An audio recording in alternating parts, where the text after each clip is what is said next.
करें शुरुआत। प्रायद्वीपीय पठार को पढ़ रहे थे और प्रायद्वीपीय पठार के आंतरिक पर्वत श्रेणियों में अरावली को कर लिया था। अरावली के बाद विंध्याचल, विंध्याचल के बाद सतपुड़ा, सतपुड़ा के बाद वेस्टर्न घाट हो गया था। हेडिंग डाल दो पूर्वी घाट।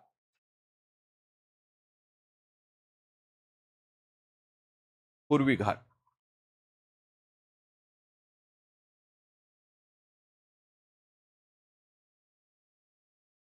पूर्वी घाट।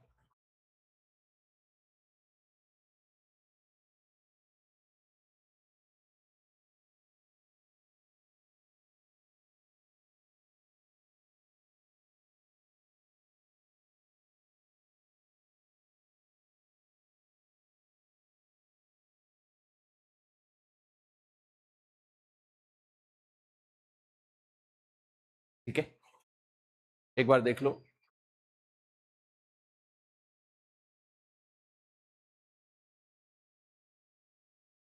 ये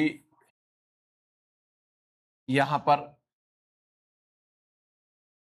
महानदी उड़ीसा और महानदी से कन्याकुमारी तक का भाग पूर्वी घाट कहलाता है। ध्यान रहे, पूर्वी घाट वर्तमान में बड़ी पर्वत श्रेणी के रूप में नहीं रहा, क्योंकि इसे कृष्णा, गोदावरी, कावेरी और महानदी के द्वारा लगभग मैदान में बदल दिया गया। अधिकांश हिस्सा इसका बहुत प्लेन के रूप में हो चुका। एक तो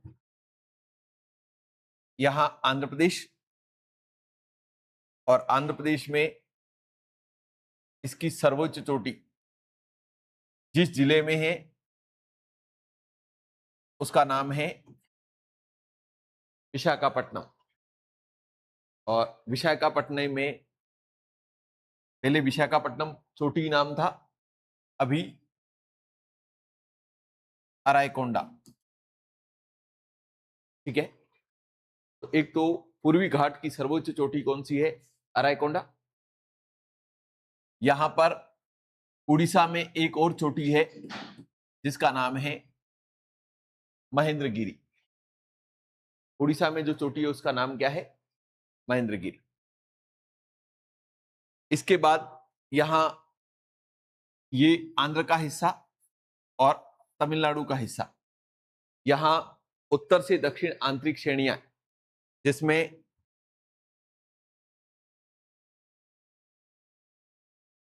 नल्लामलाई, इसके बाद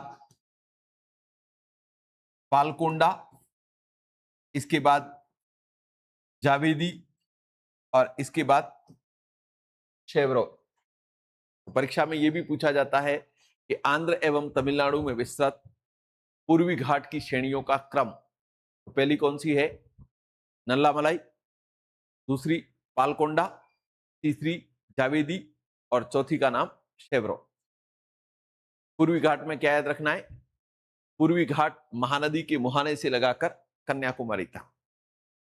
वर्तमान में यह भाग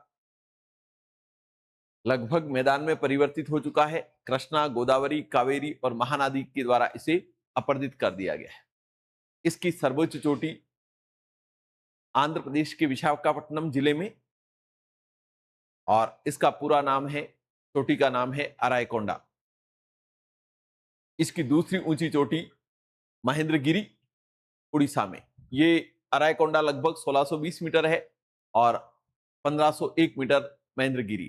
ठीक है, लेकिन ऊंचाइयां इसलिए नहीं लिखवाता हूं क्योंकि माइनर चोटियां, इनकी ऊंचाइयां नहीं पूछी जाती, और सब चोटियां जितनी लिखे उसकी ऊंचाइयां याद करना भी संभव नहीं है। इसकी उत्तर से दक्षिण श्रेणियों का क्रम नल्लामलाई, इसके बाद पालकोंडा, जावेदी और शेवरॉन। लिख दे पूर्वी घाट। पूर्वी घाट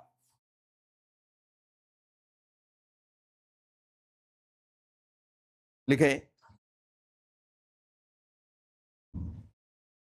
उड़ीसा में महानदी के मुहाने से प्रारंभ होकर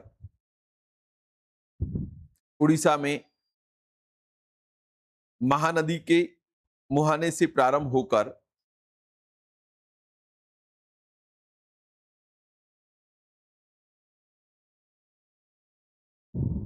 महानदी के मुहाने से प्रारंभ होकर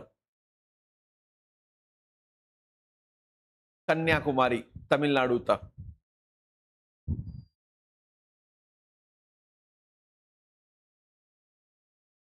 यह चोटी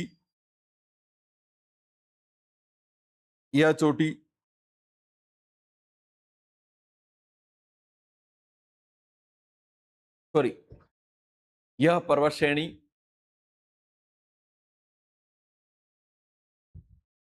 पश्चिमी घाट से निकलने वाली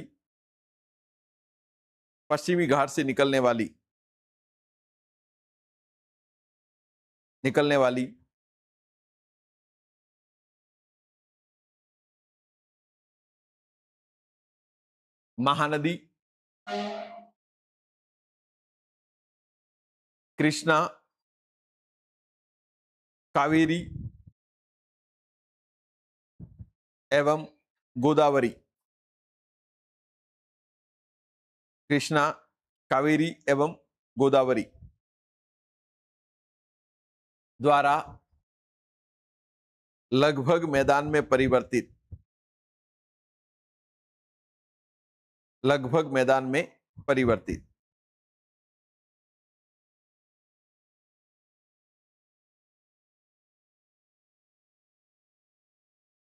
इसके बाद लिखें पूर्वी घाट की सर्वोच्च चोटी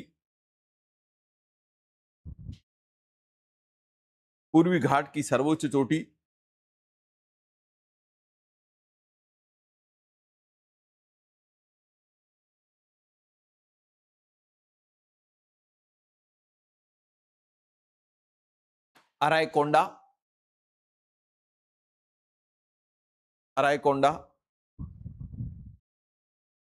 आंध्र प्रदेश के विशाखापट्टनम जिले में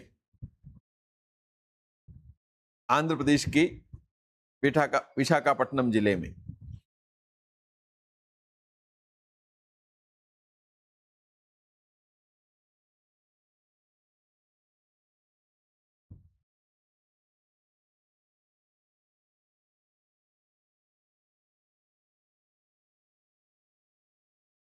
इसके बाद लिखें इसकी दूसरी ऊंची चोटी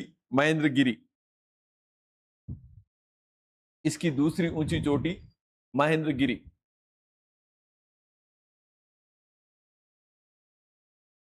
उड़ीसा में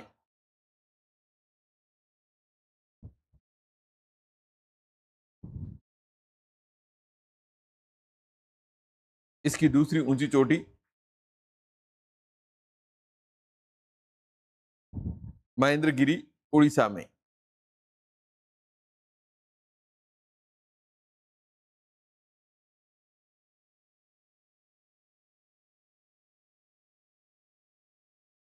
ठीक है। इसके बाद लिखें पूर्वी घाट की आंतरिक श्रेणियां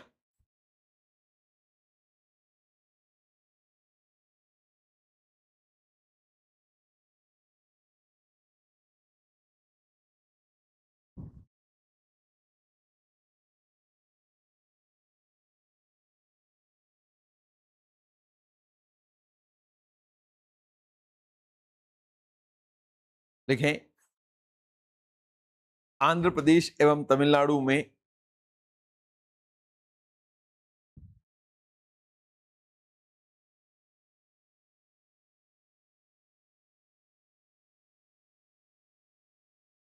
पूर्वी घाट की श्रेणियां उत्तर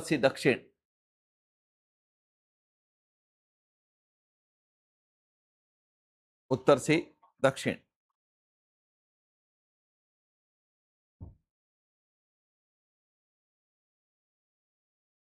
नंबर 1 नल्लामलाई,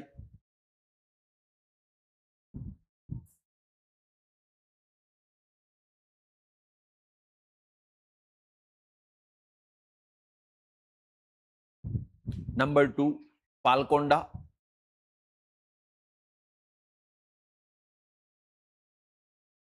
नंबर 3 जावेदी और नंबर 4 शेवरॉय। जावेदी और शेवरॉय, ठीक है। पूर्वी घाट हो गया,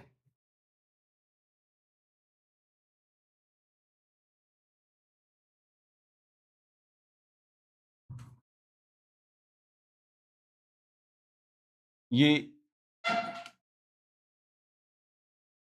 यहां पर पूर्वी घाट और पश्चिमी घाट का मिलन, जिसको नीलगिरी कहा जाता है। तो नीलगिरी की पहाड़ियां पूर्वी घाट एवं पश्चिमी घाट का मिलन 3 राज्यों में है।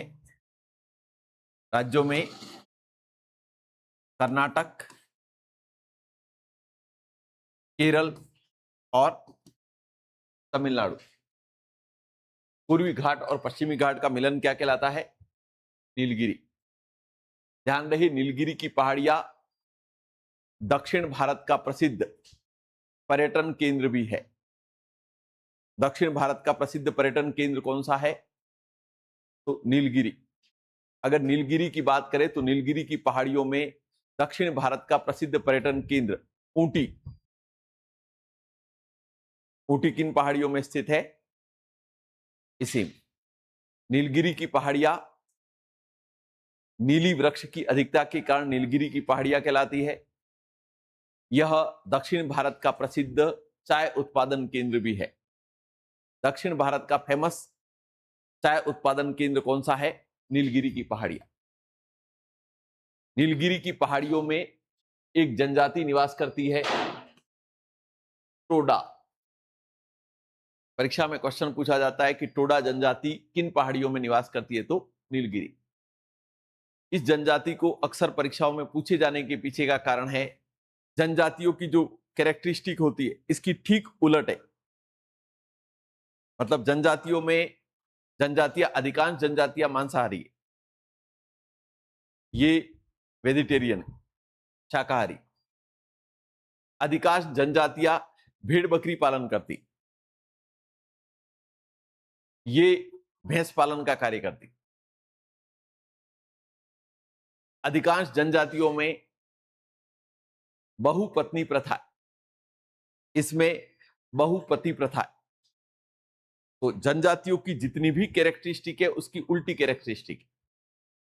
तो एक तो टोडा जनजाति नीलगिरी में निवास करने वाली जनजाति, इसकी अर्थव्यवस्था भैंस पालन पर आधारित है। यह शाकाहारी जनजाति है और इसमें बहुपति प्रथा प्रचलित है। सामान्यतः जनजातियों में बहुपत्नी प्रथा होती है। इसकी उलट विशेषताओं के कारण इसको परीक्षा में पूछा जाता है। तो एक तो नीलगिरी की पहाड़ियां कर्नाटक, केरल और तमिलनाडु में पूर्वी घाट और पश्चिमी घाट का मिलन। यहां पर अगर हम बात करें तो नीली वृक्ष की अधिकता के कारण इसको क्या कहा जाता है? नीलगिरी। नीलगिरी की पहाड़ियां दक्षिण भारत का प्रसिद्ध चाय उत्पादन केंद्र, प्रसिद्ध चाय उत्पादन केंद्र कौन सा है? नीलगिरी की पहाड़ियां। नीलगिरी की पहाड़ियों का प्रसिद्ध पर्यटन केंद्र कौन सी? ऊटी, जिसको हम तमिल भाषा में उडगमंगलम किस नाम से जानते हैं? उडगमंगलम के नाम से। ध्यान रहे, इसकी सर्वोच्च चोटी जिसका नाम है माउंट दोदा बेटा। परीक्षा में क्वेश्चन पूछा जाए 26 दोदा बेटा 2637 2637 मीटर, ये माउंट दोदा बेटा तमिलनाडु में। तो इसकी सर्वोच्च चोटी 2637 मीटर। इस नीलगिरी की पहाड़ियों के दक्षिण में जो पहाड़ियां है इन्हें कहा जाता है अन्नामलाई। तो अन्नामलाई की पहाड़ियां केरल और तमिलनाडु में। अन्नामलाई की पहाड़ियों में प्रसिद्ध पर्यटन केंद्र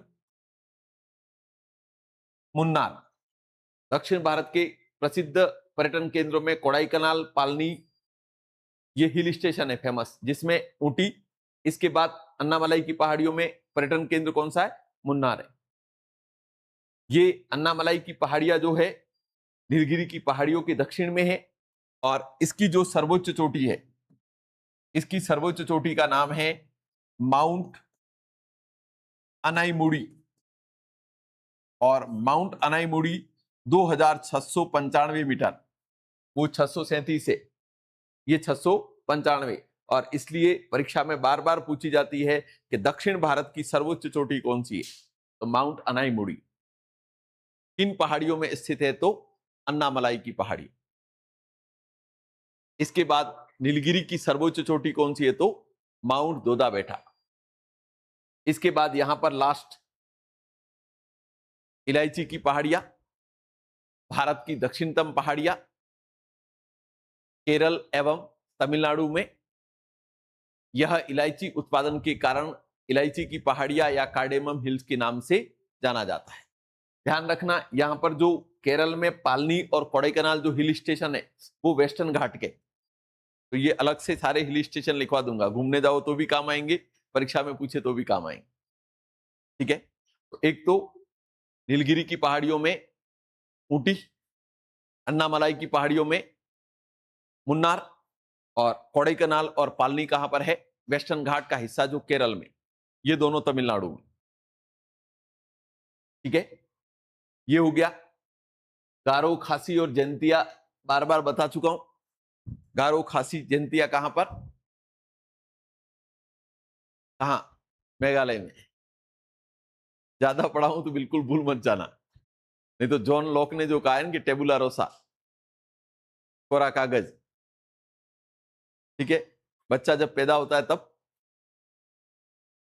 टेबुला रोसा होता है, मतलब कोरे कागज की तरह है, और इसलिए उसको जैसा बनाना चाहो वैसा बन सकता है।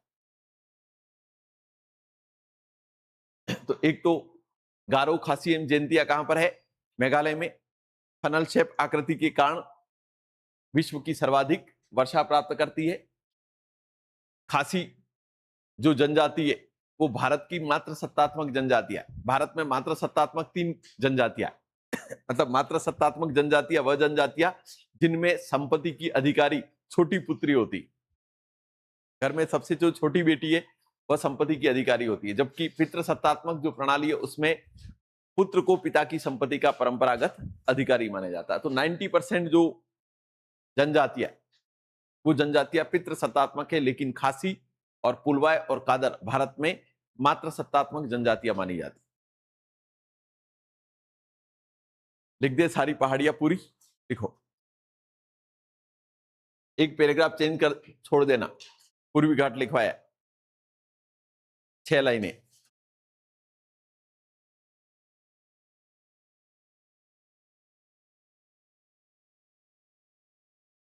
वो चित्र नहीं बनाते। लिखो, नीलगिरी की पहाड़ियां, नीलगिरी की पहाड़ियां,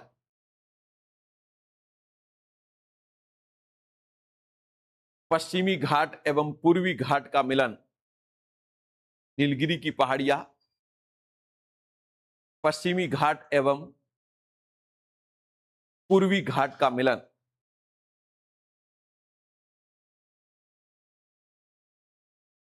कर्नाटक, कर्नाटक, केरल और तमिलनाडु में। कर्नाटक, केरल एवं तमिलनाडु में।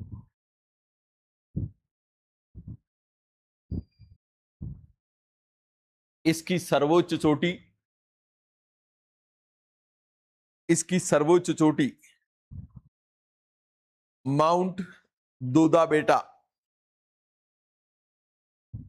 इसकी सर्वोच्च चोटी माउंट दोदा बेटा।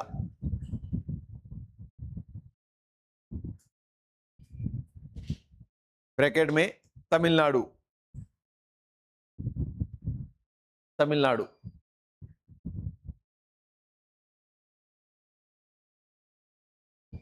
देखें, नीलगिरी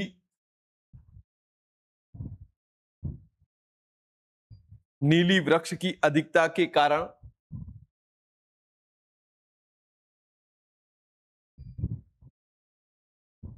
नीलगिरी कहलाता है।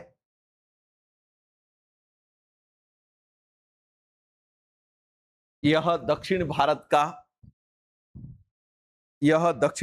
का प्रसिद्ध चाय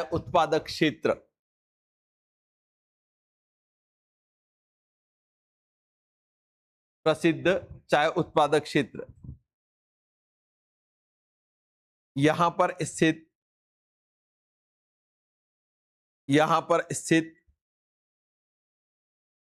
उडगमंगलम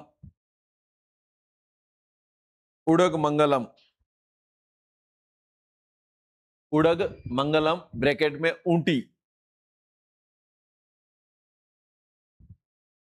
OOTY, ऊंटी दक्षिण भारत का प्रसिद्ध पर्यटन केंद्र है।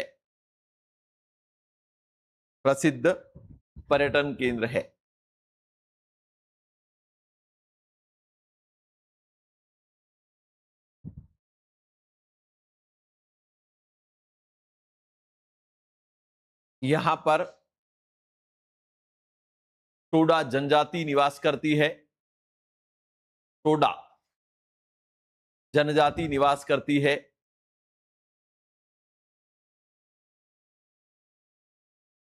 जिसकी अर्थव्यवस्था भैंस पालन पर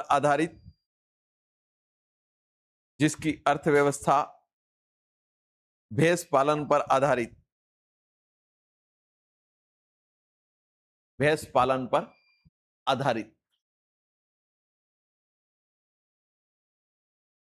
यह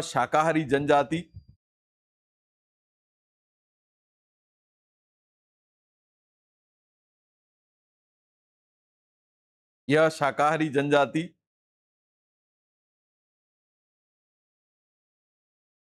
इसमें बहुपति प्रथा प्रचलित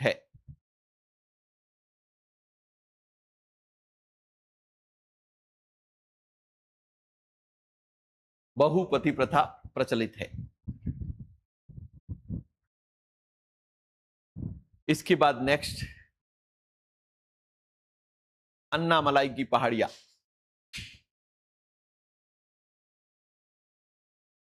अन्नामलाई की पहाड़ियां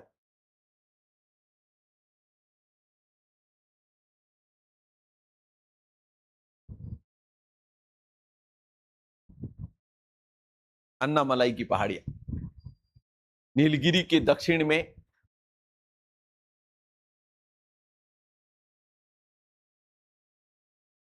कर्नाटक एवं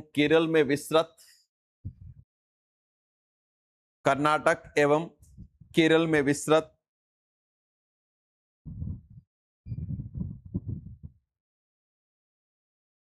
पहाड़ियां, इसकी सर्वोच्च चोटी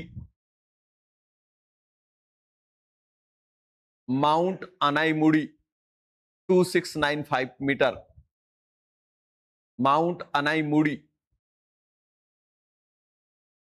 2695 मीटर।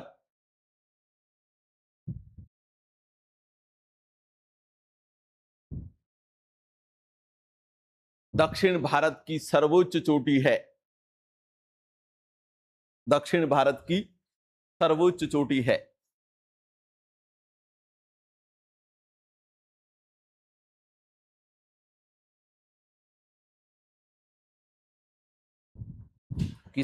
चोटी है। आगे लिखें, यहां पर प्रसिद्ध पर्यटन केंद्र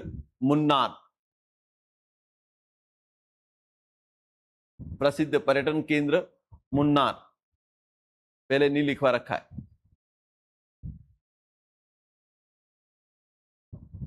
प्रसिद्ध पर्यटन केंद्र मुन्नार। इसके बाद लास्ट, इलायची की पहाड़ियां या कार्डेमम हिल। इलायची की पहाड़ियां या कार्डेमम।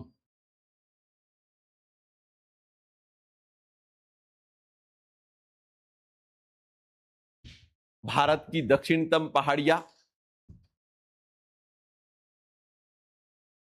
भारत की दक्षिणतम पहाड़ियां।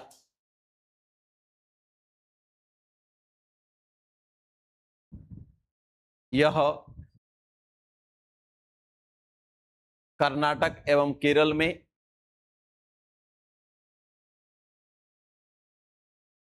इलायची उत्पादन के कारण, इलायची उत्पादन के कारण इलायची की पहाड़ियां कहलाती है। इलायची उत्पादन के कारण इलायची की पहाड़ियां कहलाती है।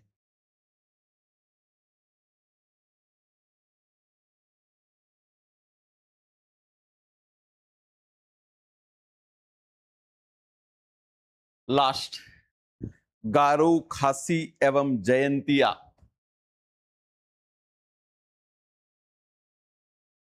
गारो, खासी एवं जयंतिया।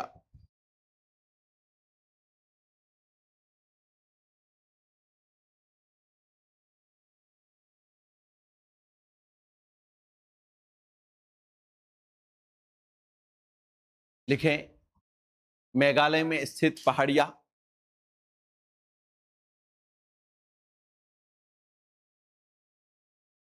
मेघालय में स्थित पहाड़ियां विश्व की सर्वाधिक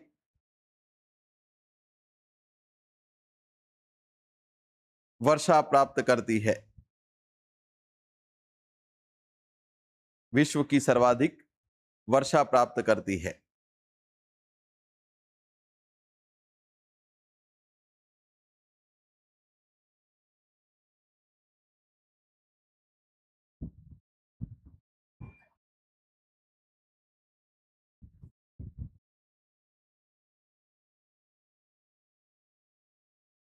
ठीक है, हेडिंग डाल दो, प्रायद्वीपीय पठार के आंतरिक पठार।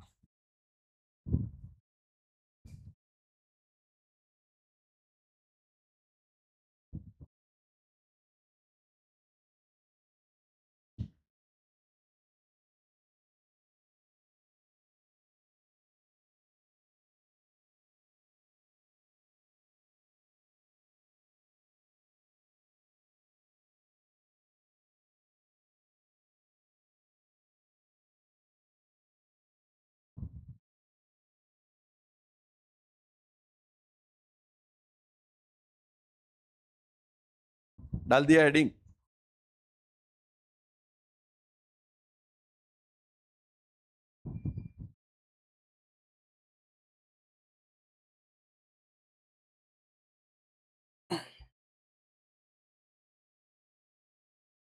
प्रायद्वीपीय पठार के आंतरिक पठार,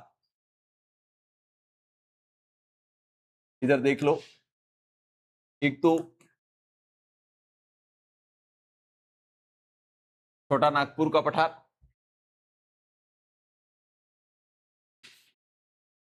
नंबर 2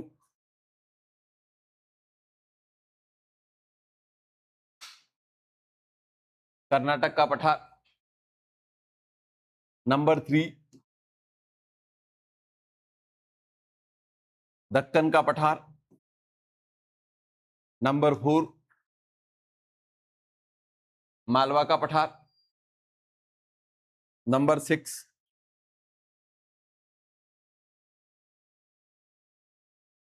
बस्तर का पठार, नंबर 7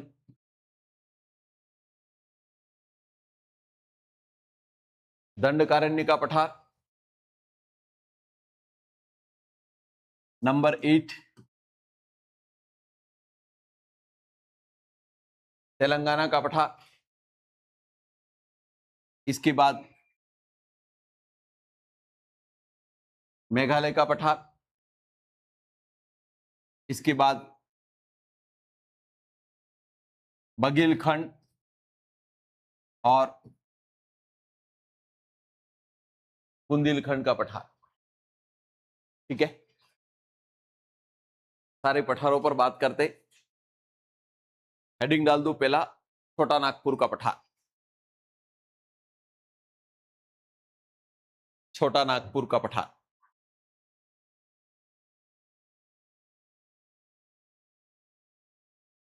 छोटा नागपुर का पठार।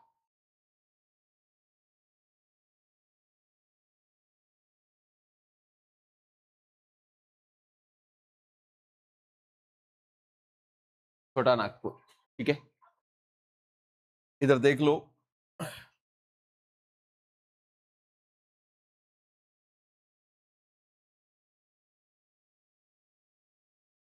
ये छोटा नागपुर का पठार, इसका पश्चिमी भाग छत्तीसगढ़ में, केंद्रीय भाग झारखंड में, पूर्वी भाग पश्चिम बंगाल में और दक्षिणी भाग उड़ीसा में। छोटा नागपुर की पठार कितने राज्यों में विस्तृत है? 4। केंद्रीय भाग झारखंड में, पश्चिमी भाग छत्तीसगढ़ में और पूर्वी भाग पश्चिम बंगाल में और दक्षिणी भाग उड़ीसा में। छोटा नागपुर के पठार की ये पश्चिम की पहाड़ियां गड़जात, पूर्व की पहाड़ियां राजमहल, इसका उत्तरी हिस्सा हजारीबाग का पठार और दक्षिणी हिस्सा रांची का पठार। तो एक तो इसकी पश्चिमी सीमा, पूर्वी सीमा। पश्चिम में गड़जात की पहाड़ियां, पूर्व में राजमहल की पहाड़ियां, उत्तरी हिस्सा हजारीबाग का और दक्षिणी हिस्सा रांची का पठार। परीक्षा में क्वेश्चन पूछा जाए कि छोटा नागपुर के पठार की केंद्रीय भाग में राजधानी है, तो झारखंड की राजधानी रांची कर्क रेखा पर भी है और छोटा नागपुर के पठार के हार्ट में है, केंद्रीय भाग। ध्यान रहे, छोटा नागपुर के पठार में भारत में उत्पादित होने वाले खनिज मुख्य रूप से कोयला, लोएस्क, अभ्रक, बॉक्साइट और डोलोमाइट, ये जितने भी खनिज है इनका अधिकांश भंडार भी यहीं पे है, अधिकांश उत्पादन भी यहीं होता है। यानी कि अगर कोयले की बात करें तो कोयले का लगभग 90% दामोदर घाटी, गोंडवाना युगीन कोयला सारा का सारा इस छत्तीसगढ़ वाला कोरबा चाहे जितना भी भाग ले लो इसी का हिस्सा।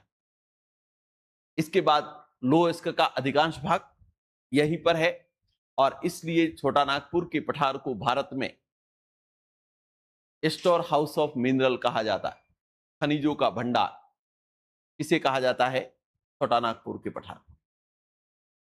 छोटा नागपुर के पठार को क्यों कहा जाता है?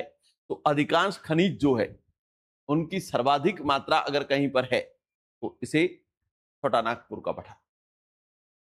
ध्यान रहे, छोटा नागपुर के पठार पर प्रवाहित होने वाली नदी जिसका नाम है दामोदर। कौन सी नदी? दामोदर। ध्यान रहे, दामोदर झारखंड और पश्चिमी बंगाल की प्रमुख नदी। दामोदर नदी की घाटी कोयला उत्पादन के लिए प्रसिद्ध है और इस कारण दामोदर को भारत की कोयला नदी के नाम से भी जाना जाता है। यह भारत की बायोलॉजिकल डेड रिवर है, जीव दृष्टि से मृत नदी मानी जाती है, बायोलॉजिकल डेड रिवर। ध्यान रहे, 1948 भारत की पहली बहुउद्देश्य परियोजना दामोदर वैली कारपोरेशन यहीं पर है। तो एक तो दामोदर नदी, किस नाम से जानी जाती है? भारत की कोयला नदी। विश्व की कोयला नदी किसे कहते हैं? राइन। जर्मनी की राइन नदी को विश्व की कोयला नदी कहा जाता है, जबकि भारत की कोयला नदी किसे कहा जाता है? दामोदर को। ध्यान रहे, दामोदर को पश्चिमी बंगाल का शोक भी कहा जाता है, सोरो ऑफ द वेस्ट बंगाल। इसके बाद ये जो भाग है, यहां पर एक नदी है स्वर्ण रेखा और उसकी सहायक नदी है खरकई। और स्वर्ण रेखा और खरकई नदी के संगम पर 1907 में पारसी व्यवसायी जमशेदजी टाटा के द्वारा टिस्को की स्थापना, Tata iron and steel corporation की स्थापना। और इस कारण छोटा नागपुर के पठार पर स्थित जमशेदपुर को भारत का पिट्सबर्ग कहा जाता है, या भारत की लौह इस्पात नगरी या स्टील कैपिटल के नाम से जाना जाता है। एक तो छोटा नागपुर के पठार पर स्वर्ण रेखा और खरकई के संगम पर साक्षी नामक स्थान पर जमशेदपुर की स्थापना। इस छोटा नागपुर के पठार पर जो जनजाति निवास करती है उसका नाम है संथाल।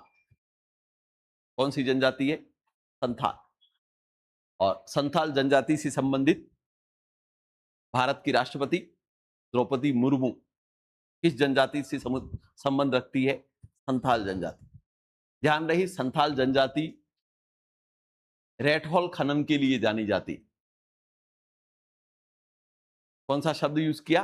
रेट हॉल, मतलब चूहे जैसे छेद बनाते हैं ना, वैसे अत्यधिक संकरे भाग में कई किलोमीटर अंदर अवैध खनन का कार्य करती, क्योंकि यहां पर बरसात अच्छी होती नहीं है।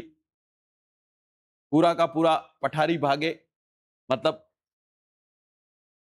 खेती की ज्यादा संभावनाएं नहीं है।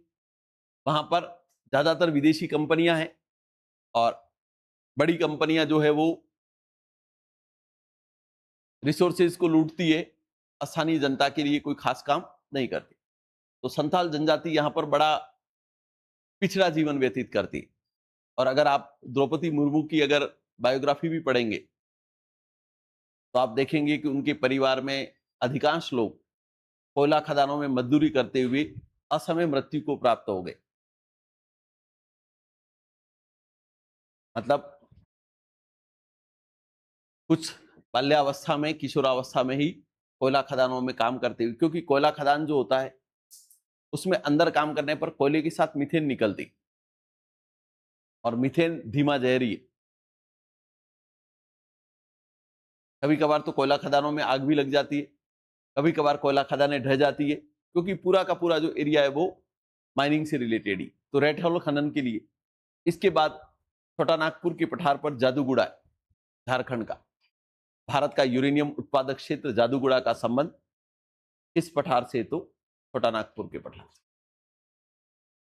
वापस रिपीट कर रहा हूं, छोटा नागपुर का पठार। एक तो छोटा नागपुर का पठार पश्चिमी भाग छत्तीसगढ़ में, पूर्वी भाग पश्चिम बंगाल में, दक्षिणी भाग उड़ीसा में और केंद्रीय भाग झारखंड में। इसकी पश्चिम की पहाड़ियां गड़जात, पूर्व की पहाड़ियां राजमहल, उत्तरी हिस्सा हजारीबाग और दक्षिणी हिस्सा रांची। इसके केंद्रीय भाग में स्थित राजधानी रांची। रांची के आसपास का जो क्षेत्र है, जब कोई पठार जो है वो अपर्दित हो जाता है तो वो नीचा होके मैसा हो जाता है। चित्तौड़ का पठार मैसा का एग्जाम्पल। जब कोई पठार अपर्दित होकर लगभग प्लेन बन जाता है, मतलब मैदान से अधिक कुछ नहीं, तो उस प्रकार की जो पतली परत होती है उसे बूटी या पाटभूमि कहा जाता है। तो परीक्षा में यह भी पूछा जा सकता है कि पाटभूमि क्या है। तो पाटभूमि झारखंड के समीप का और झारखंड और उड़ीसा में विस्तृत क्षेत्र, विशेषकर बॉक्साइट उत्पादन के लिए जाना जाता है। भारत में बॉक्साइट उत्पादन की जो खदानें हैं उसमें बॉक्साइट उत्पादन मुख्य रूप से किससे संबंधित है? पाटभूमि क्षेत्र से। यहां पर निवास करने वाली जनजाति कौन सी?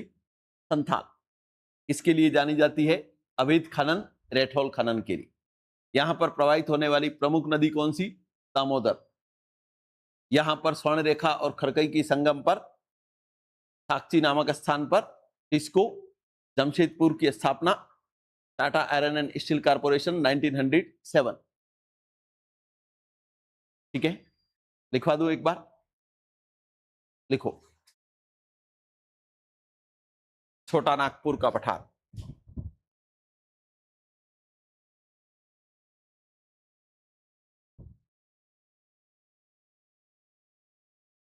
छोटा नागपुर का पठार।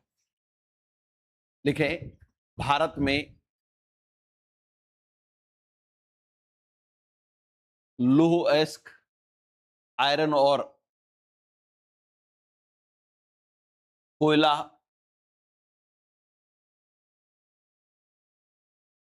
बॉक्साइट अभ्रक अभ्रक तथा अधिकांश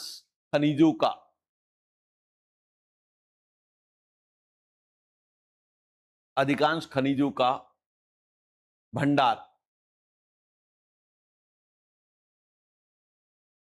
इसी भाग में है।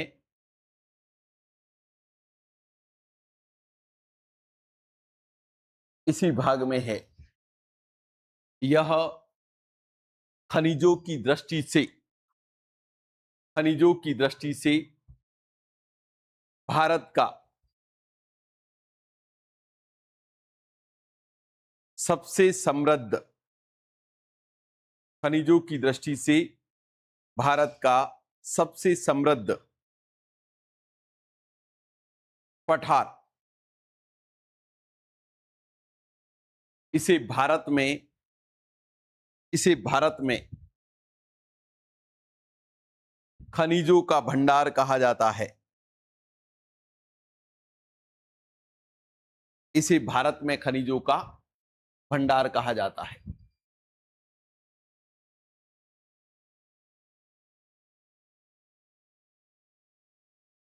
यहां पर प्रवाहित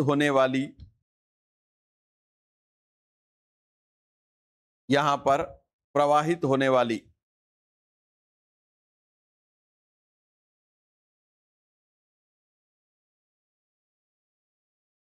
प्रमुख नदी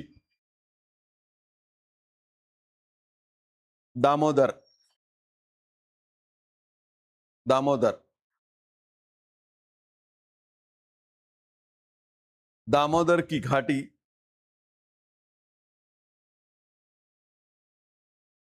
भारत में कोयला उत्पादन के लिए प्रसिद्ध है। अतः दामोदर को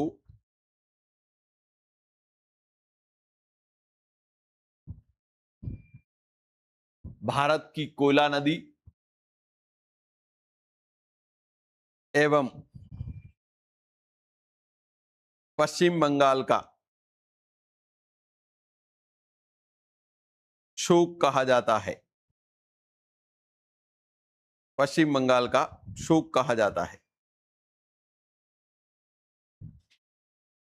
इस नदी पर 1948 में भारत की पहली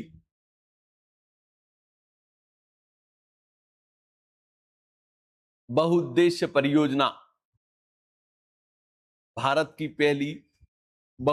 परियोजना दामोदर नदी घाटी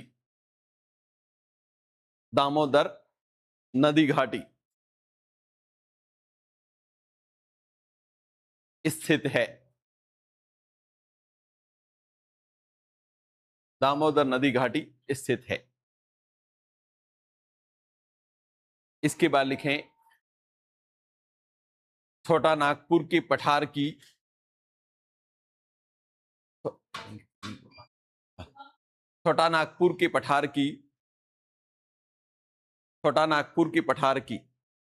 पश्चिम की पहाड़ियां,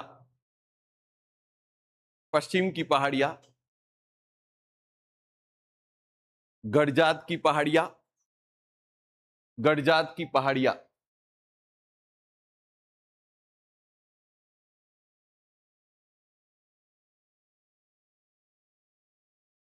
पूर्व की पहाड़ियां,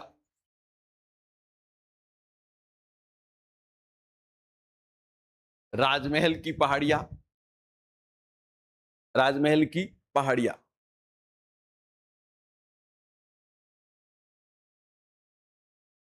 इसका उत्तरी भाग हजारीबाग का पठार, उत्तरी भाग हजारीबाग का पठार,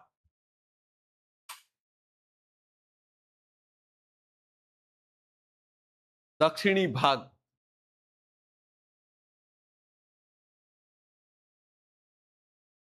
रांची का पठार कहलाता है।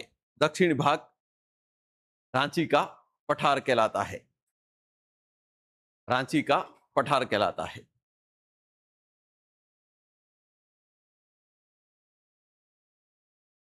रांची का पठार कहलाता है।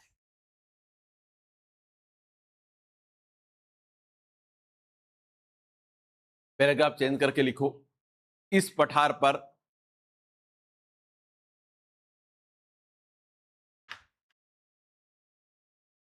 इस पठार पर संथाल जनजाति निवास करती है, संथाल जनजाति निवास करती है।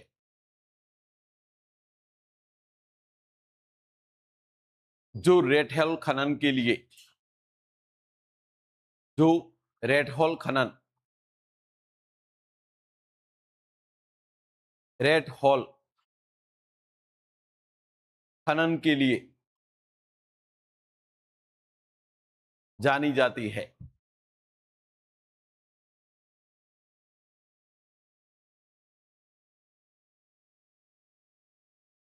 इसके बाद लिखें,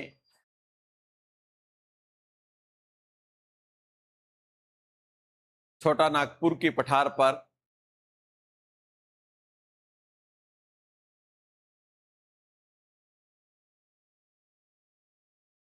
स्वर्ण रेखा एवं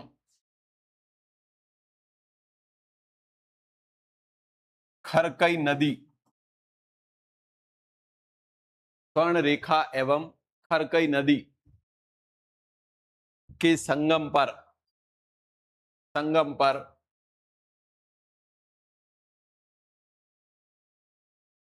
साक्षी नामक स्थान पर, साक्षी नामक स्थान पर 1907 में 1907 में टिस्को की स्थापना, TISCO Tata iron and steel corporation, 1907 में टिस्को की स्थापना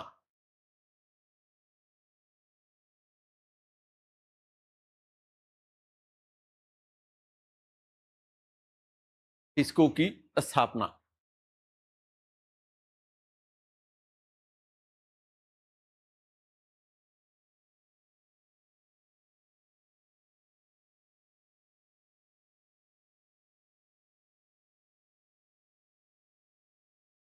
वर्तमान में इसे जमशेदपुर के नाम से जाना जाता है।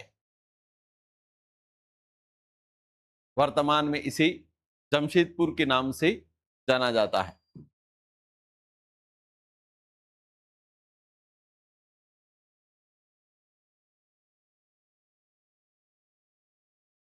इसे स्टील उत्पादन के कारण, इसे स्टील उत्पादन के कारण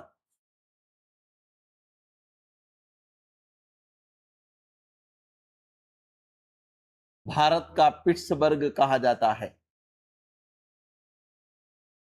स्टील उत्पादन के कारण भारत का पिट्सबर्ग कहा जाता है।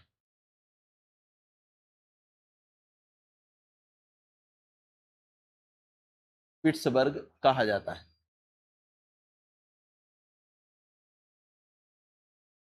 नोट करके लिख दो, पाठ भूमि,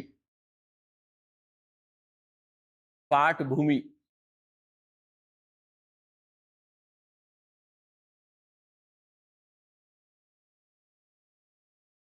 लिखें, रांची के समीप का क्षेत्र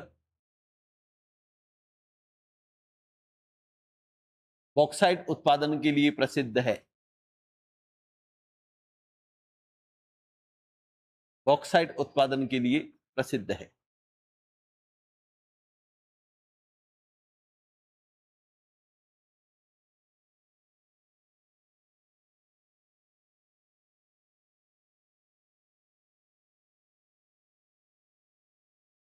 ओके, नेक्स्ट।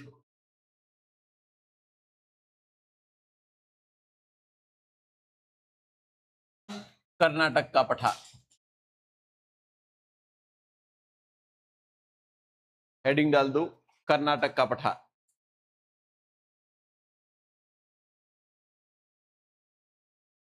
कर्नाटक का पठार।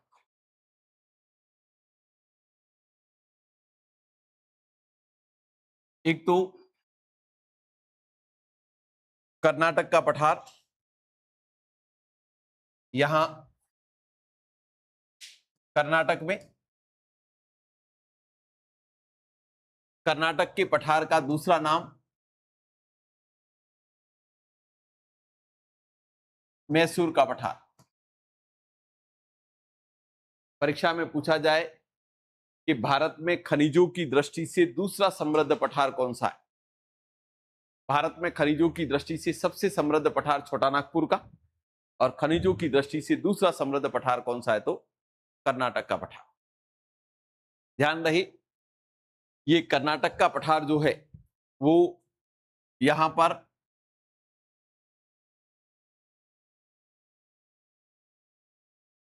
बाबा बुदन की पहाड़ियां, चित्रदुर्ग, बेल्लारी और हासपेट, ये लौह अयस्क उत्पादन के लिए जाने जाते हैं। बाबा बुदन की पहाड़ियां, चित्रदुर्ग, बेल्लारी और हासपेट लौह अयस्क उत्पादन के लिए जाने जाते हैं। यहां पर स्थित कोलार,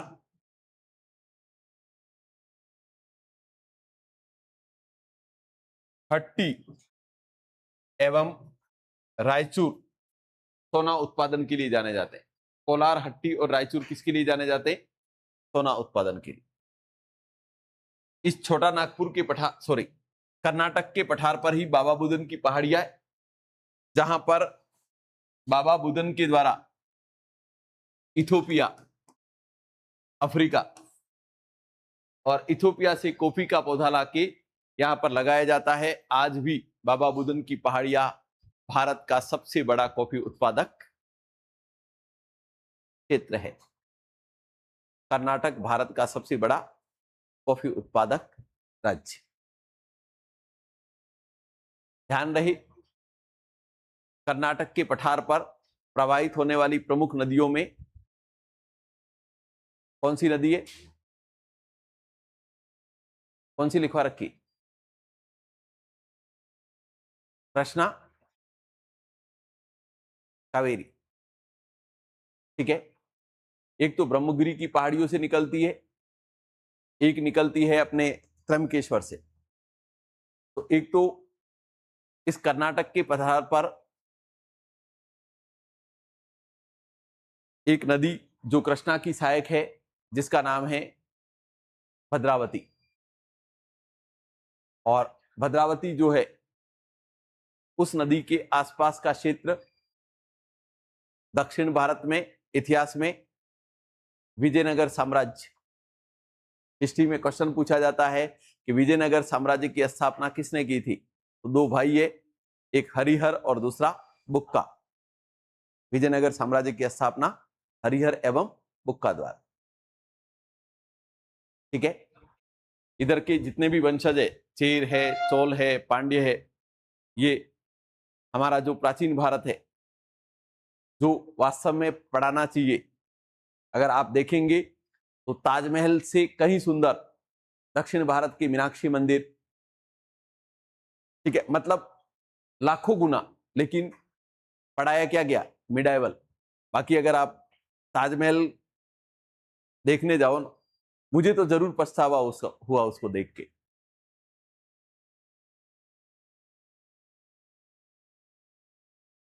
फोटो में तो ठीक है, वो चारों खंबे अलग अलग है तो फोटो में एक साथ दिख जाते हैं, बाकी वहां जाओ इसके बाद चारों को एक साथ देखो तो चारों कोणों पे अलग अलग जाना पड़ता है, ठीक है। लेकिन दक्षिण भारत में जितना भी आर्किटेक्चर है, जब आप भारत की वास्तुकला की शैलियां पढ़ते हो, ठीक है, तो एक तो विजयनगर साम्राज्य हरिहर और बुक्का द्वारा स्थापित। भारत में खनिजों की दृष्टि से दूसरा समृद्ध पठार कौन सा? कर्नाटक का पठार। कर्नाटक के पठार पर बाबा बुदन की पहाड़ियां, चित्रदुर्ग, बेल्लारी और हासपेट लौह के उत्पादन के लिए जाने जाते हैं। तो कोलार, हट्टी और रायचूर स्वर्ण खदानों के लिए भी जाने जाते हैं। कर्नाटक के पठार का ही दूसरा नाम क्या है? मैसूर का पठार। यहां पर ऐतिहासिक स्टील वुड्स तैयार किया जाता था। तो परीक्षा में कहीं पूछ ले कि वुड्स क्या है, तो कर्नाटक की खदानों से प्राप्त लौह इस्क से निर्मित किया गया ऐतिहासिक स्टील, जिससे मेहरौली का लौह स्तंभ बनाया हुआ है। लगभग 1500 साल गुजर चुके, हम स्टील की थाली खरीद के लाते हैं, वो भी दोनों धो के रखी और साथ में चिपकी हुई हो तो आपको उस पर जंग नजर आ जाएगा। ये पूरा का पूरा इस दिल्ली के प्रदूषण में, जहां पर एसिड रेन भी होती है, आज तक इस पर जंग नहीं लगा। तो ये भारत की उत्कृष्ट विरासत को स्पष्ट करता कि कर्नाटक की खदानों से प्राप्त लौह इस्क। अभी वर्तमान में हम जो स्टेनलेस स्टील या विशेषकर सर्जिकल ग्रेड का स्टील विदेशों से आयात करते, जितना भी सर्जिकल टूल्स होते हैं उनके लिए हम स्टील यहां पर इतनी अच्छी गुणवत्ता का नहीं बना पाते, ठीक है। जबकि प्राचीन समय में ऐतिहासिक स्टील वुड्स तैयार किया गया, जिसमें मेहरौली का लौह स्तंभ 1500 साल के बाद भी किसी भी प्रकार का उस पर जंग लगा हुआ नहीं, ठीक है। दूसरा पठार लिख लेते हैं, कर्नाटक का पठार। देखो कर्नाटक का पठार,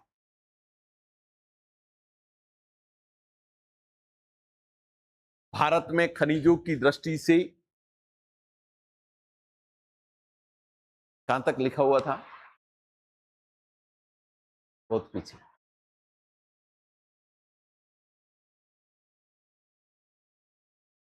कर्नाटक का पठार भारत में खनिजों की दृष्टि से दूसरा समृद्ध पठार, दूसरा समृद्ध पठार, समृद्ध यानी कि रीच, समृद्ध पठार, इसे मैसूर का पठार भी कहा जाता है। इसे मैसूर का पठार भी कहा जाता है।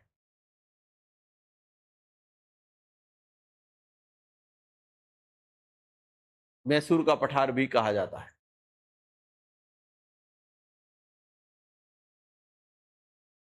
यहां पर स्थित बाबा बुदन की पहाड़ियां, बाबा बुदन की पहाड़ियां, बेल्लारी, हासपेट एवं चित्रदुर्ग,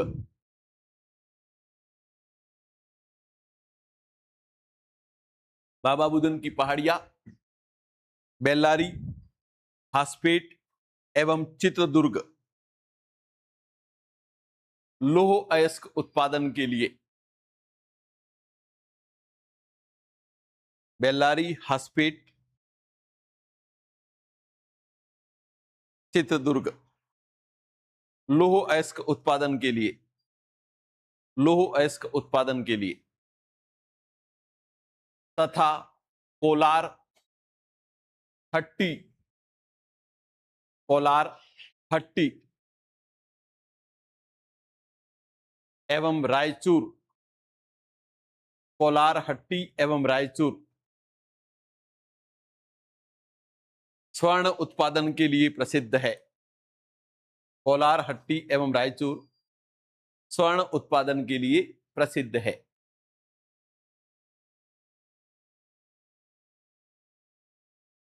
इसके बाद लिखें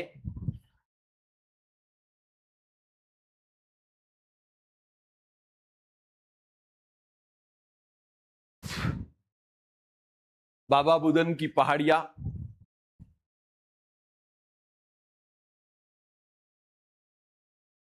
भारत का प्रसिद्ध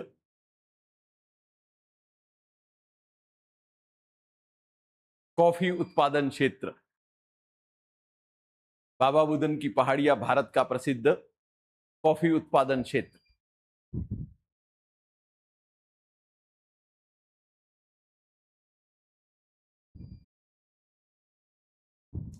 इसके बाद वुड्स, वुड्स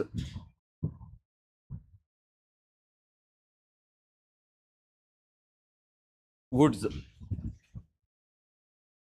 लिखें कर्नाटक की खदानों से प्राप्त, कर्नाटक की खदानों से प्राप्त लौह अयस्क से निर्मित, लौह अयस्क से निर्मित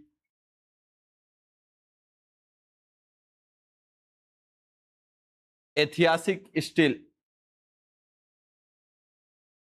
ऐतिहासिक स्टील जिससे मेहरौली का लौह स्तंभ बनाया गया है, जिससे मेहरौली का लौह स्तंभ बनाया गया है।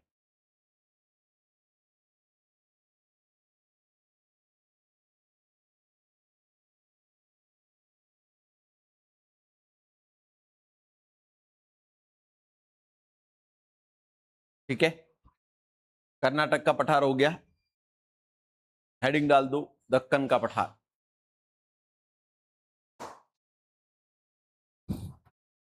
दक्कन का पठार।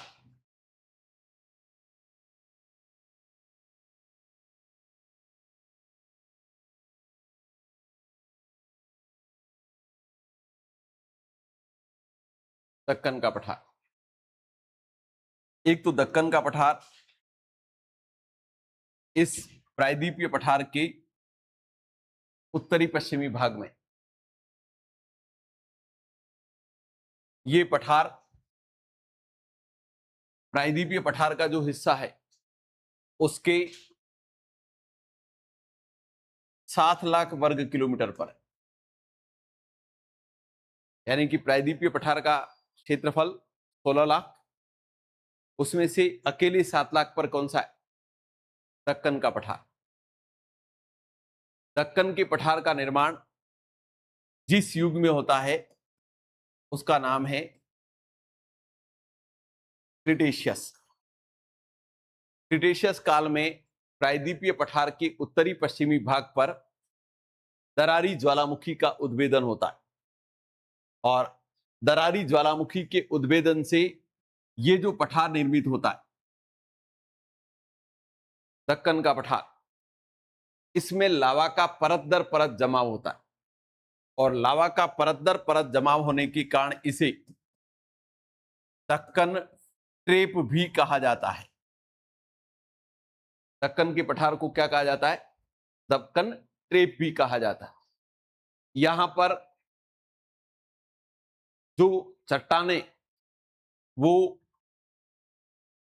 बेसाल्ट प्रकार की, और बेसाल्ट प्रकार की चट्टान में जब लावा का परत दर परत जमाव होता है तो इस प्रकार की चट्टान को रेगुर कहा जाता है। और रेगुर चट्टान के विखंडन के कारण ही यहां पर जो मृदा पाई जाती है वो कौन सी है? काली मृदा, ब्लैक सॉइल, जिसको कॉटन सॉइल के नाम से भी जाना जाता है। इस दक्कन के पठार का केंद्रीय भाग महाराष्ट्र में है। और इस कारण इसे महाराष्ट्र का पठार भी कहा जाता है। किस नाम से जाना जाता है? महाराष्ट्र का पठार। इसका दक्षिणी विस्तार कर्नाटक में, पूर्वी विस्तार आंध्र प्रदेश में, उत्तरी पूर्वी विस्तार मध्य प्रदेश में और उत्तरी विस्तार गुजरात। तो महाराष्ट्र, कर्नाटक, आंध्र प्रदेश, मध्य प्रदेश और गुजरात। इस कर्नाटक के पठार दक्कन के पठार का जो हिस्सा, यहां महाराष्ट्र का दक्षिणी हिस्सा और कर्नाटक का क्षेत्र है, इसे कहा जाता है विदर्भ। किस नाम से जाना जाता है? विदर्भ। ध्यान रहे, विदर्भ वेस्टर्न घाट के रेन शेडो जोन में, वृष्टि छाया क्षेत्र में, और इसलिए वृष्टि छाया क्षेत्र में होने के कारण यह भारत का ड्रॉट प्रोन एरिया, अकाल और सूखे के लिए जाना जाता है। और इसलिए भारत में सर्वाधिक अगर किसान आत्महत्याएं अगर कहीं करते हैं तो वो कौन सा क्षेत्र है? विदर्भ। विदर्भ के किसानों की आत्महत्या के पीछे जो कारण है, एक तो काली मिट्टी है, खेती किसकी करेंगे? कपास की। दूसरा वृष्टि छाया क्षेत्र है, वृष्टि छाया क्षेत्र होने के कारण रेनफॉल क्या होती है? कम, कभी कभार बहुत, नहीं के बराबर। कपास के जो बीज होते हैं, बीटी कपास के, वो महंगे होते हैं, 1400-1500 रुपये किलो आते हैं। अगर किसान 1 क्विंटल बीज भी लेके आता है तो लगभग 1-1.5 लाख रुपए खर्च कर देता है। और किसान ऋण किससे लेता है? साहूकारों से, बैंकों से ऋण नहीं लेता। और इसलिए यहां पर माइक्रो फाइनेंसिंग, सूक्ष्म वित्तीयन, मैंने सूक्ष्म वित्तीयन की पहले भी चर्चा की थी माइक्रो फाइनेंसिंग की। और माइक्रो फाइनेंसिंग की मैंने किस लिए की थी चर्चा? क्योंकि पूछा जाएगा साल भर में। सूक्ष्म वित्तीयन, बांग्लादेश के प्रधानमंत्री का नाम याद है? क्या लेना देना है?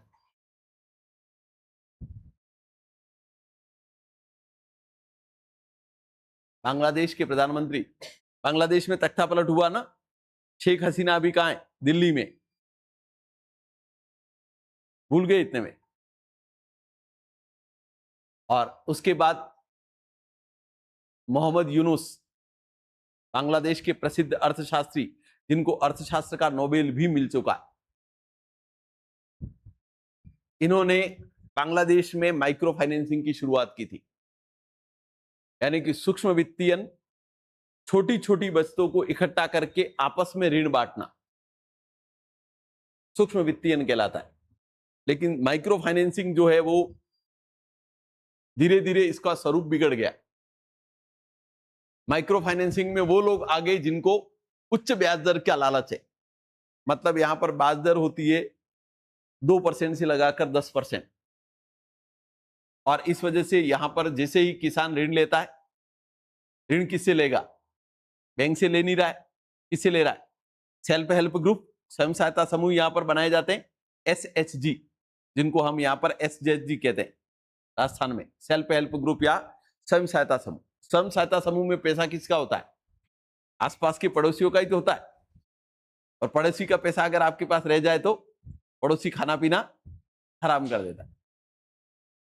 तो यहां पर क्या होता है कि किसान हर साल ऋण उठाया, फसल चौपट, ऋण चुकारा करना संभव नहीं है। ब्याज दर भी क्या है? 24% से लगाकर 120% तक है। और उसमें भी मुख्य रूप से कौन?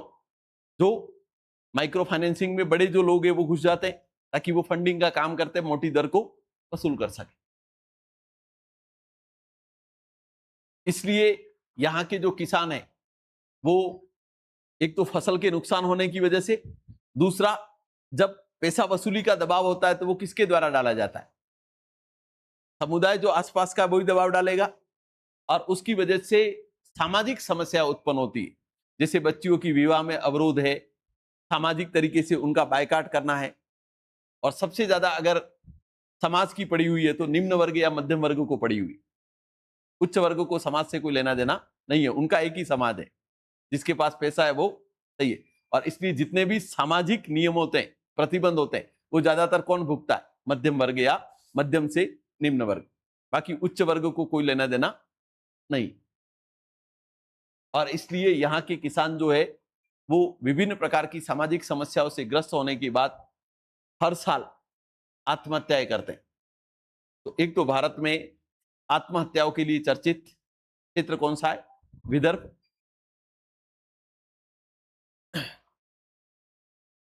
दक्कन के पठार का वह हिस्सा जो महाराष्ट्र का दक्षिणी और कर्नाटक का उत्तरी हिस्सा है। वृष्टि छाया क्षेत्र में रहने के कारण यह इस प्रकार का क्षेत्र है, सूखाग्रस्त क्षेत्र।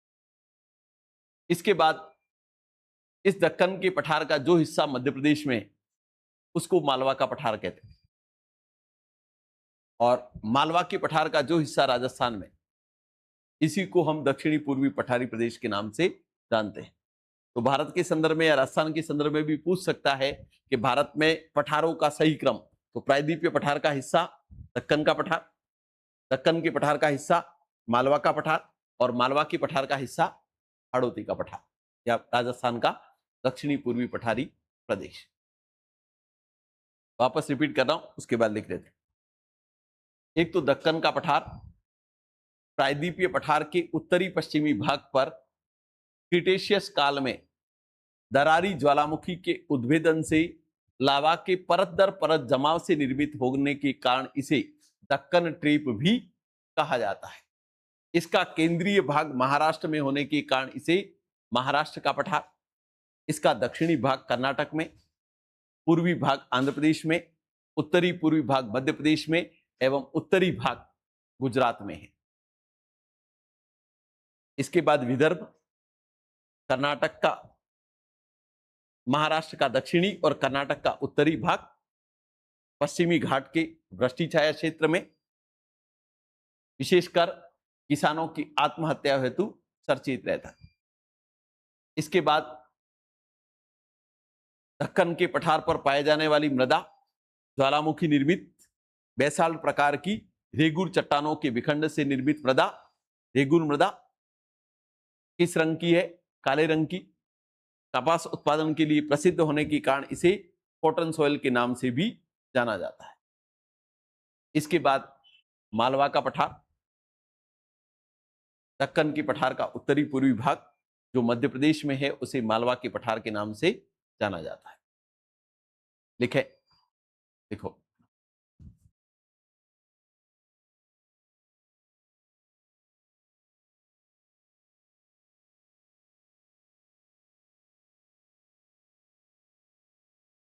लिखें दक्कन का पठार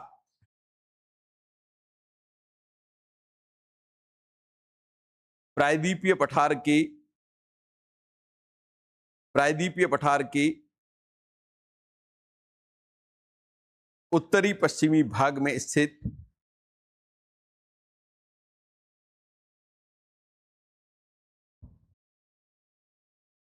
यह पठार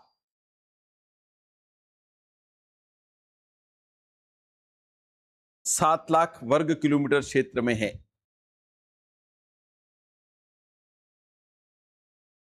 7 लाख वर्ग किलोमीटर क्षेत्र में है।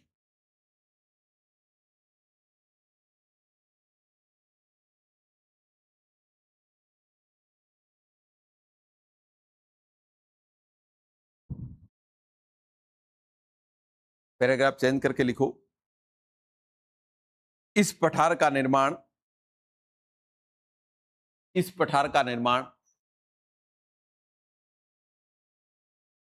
क्रिटेशियस काल में, इस पठार का निर्माण क्रिटेशियस काल में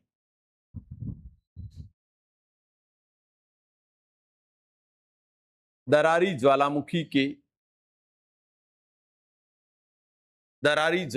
के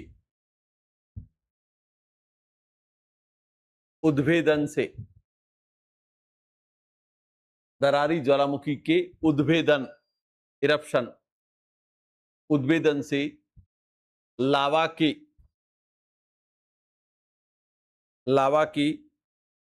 परत दर परत जमाव से लावा की परत दर परत जमाव से इस कारण इसे दक्कन ट्रीप भी कहा जाता है। दक्कन ट्रीप भी कहा जाता है।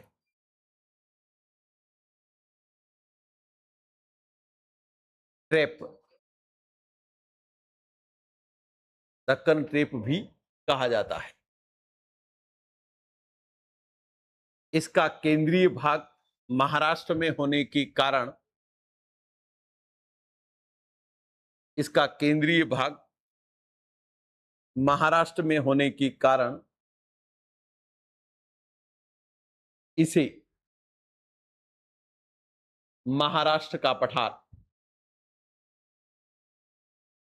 इसे महाराष्ट्र का पठार कहा जाता है।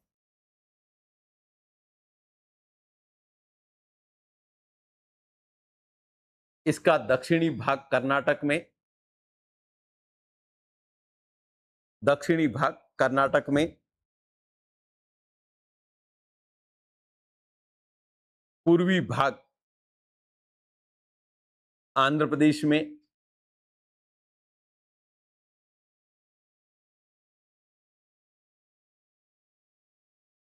उत्तरी पूर्वी भाग मध्य प्रदेश में, मध्य प्रदेश में,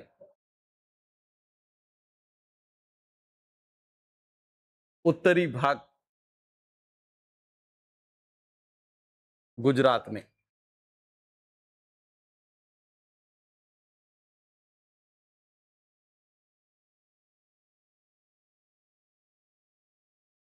इसके बाद लिखो विदर्भ,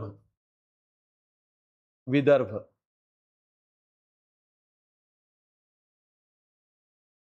दक्कन की पठार का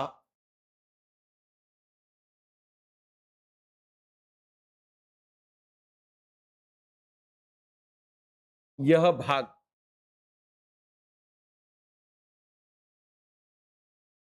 महाराष्ट्र का दक्षिणी, महाराष्ट्र का दक्षिणी एवं कर्नाटक का उत्तरी भाग, महाराष्ट्र का दक्षिणी एवं कर्नाटक का उत्तरी भाग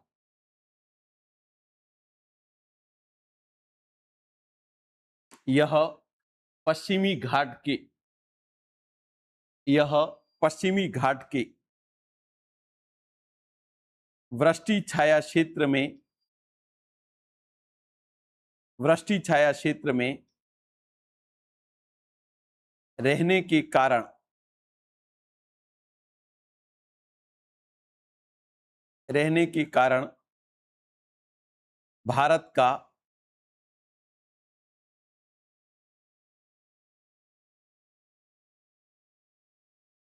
सूखाग्रस्त क्षेत्र,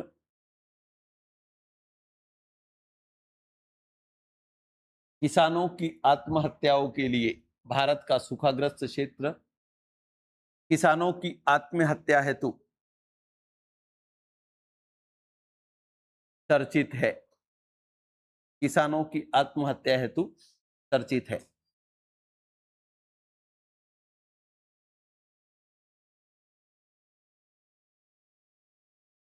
नोट करके लिखो, इस भाग में ज्वालामुखी निर्मित, ज्वालामुखी निर्मित बेसाल्ट प्रकार की, ज्वालामुखी निर्मित बेसाल्ट प्रकार की रेगुर चट्टानें, बेसाल्ट प्रकार की रेगुर चट्टानें पाई जाती है। इन चट्टानों के विखंडन से निर्मित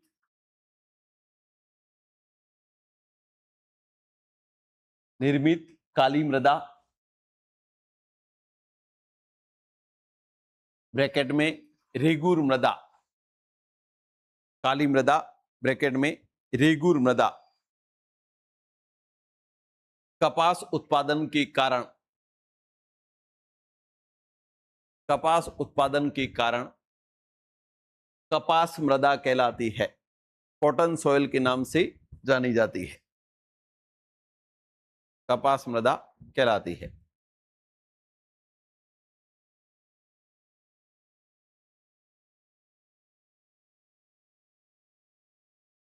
लिखें, मालवा का पठार, मालवा का पठार।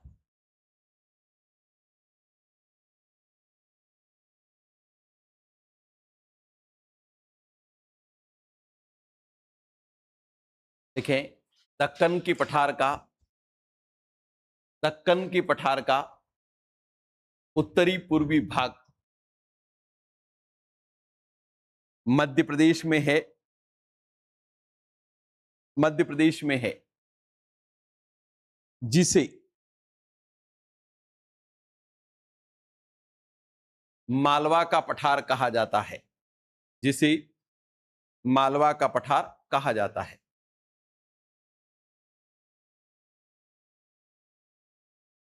मालवा की पठार का, मालवा की पठार का जो हिस्सा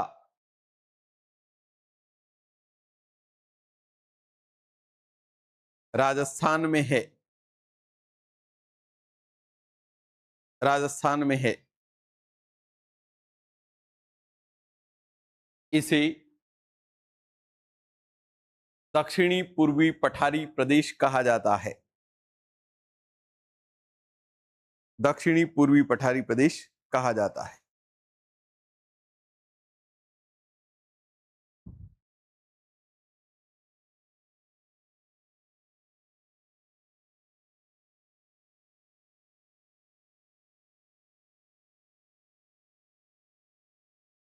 ठीक है, हो गया।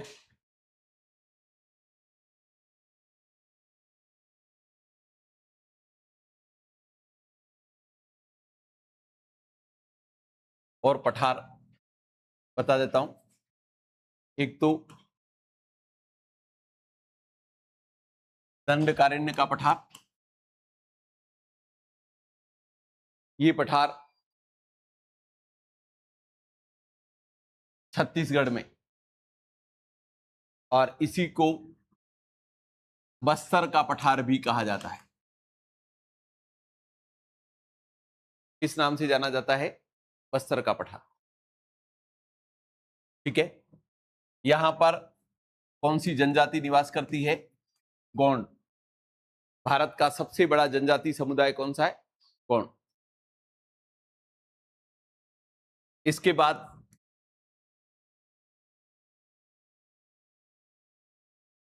तेलंगाना का पठार, तेलंगाना और आंध्र प्रदेश, इसके पूर्वी भाग जो है वो रॉयल सीमा कहलाता है। आंध्र तटीय क्षेत्र किस नाम से जाना जाता है? रॉयल सीमा। यह भारत का सघनतम वन क्षेत्र भी है। तेलंगाना का पठार भारत का सघनतम वन क्षेत्र। तेलंगाना की पठार पर स्थित राजधानी हैदराबाद। तेलंगाना का पठार हो गया। इसके बाद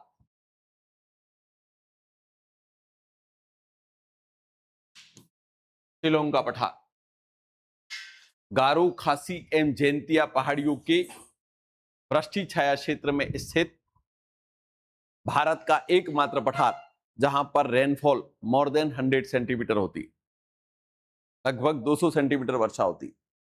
और इसलिए परीक्षा में क्वेश्चन पूछा जाए कि भारत के किस पठार को आर्द्र पठार कहा जाता है या आर्द्र पठार है, हुमिड, तो आर्द्र पठार कौन सा है? शिलोंग का पठार। इसी को मेघालय का पठार भी कहा जाता है। इसके बाद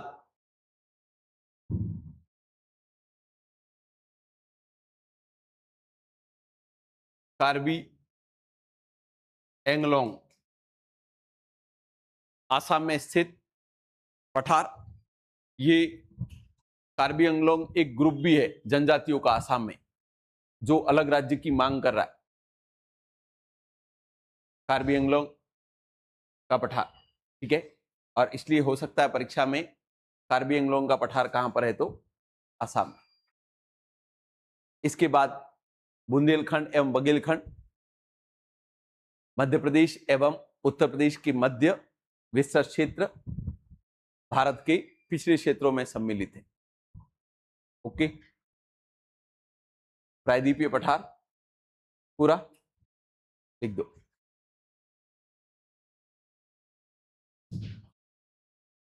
लिखें दंडकारण्य का पठार, दंडकारण्य का पठार छत्तीसगढ़,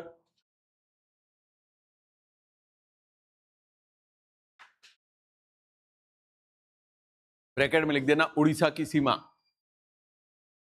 छत्तीसगढ़ उड़ीसा की सीमा। इसे बस्तर का पठार भी कहा जाता है, बस्तर का पठार भी कहा जाता है।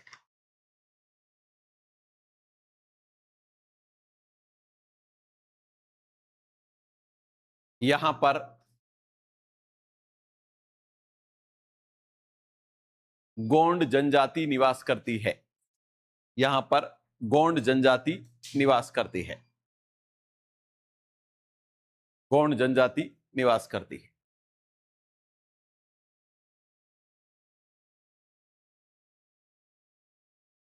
इसके बाद तेलंगाना का पठार,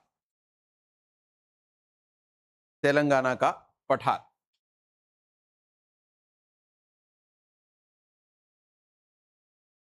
तेलंगाना एवं आंध्र प्रदेश में, तेलंगाना एवं आंध्र प्रदेश में इसका आंध्र तटीय भाग, इसका आंध्र तटीय भाग रॉयल सीमा कहलाता है,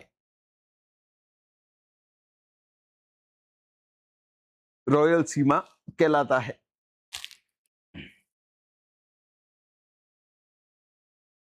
यह भारत का सघनतम वन क्षेत्र है,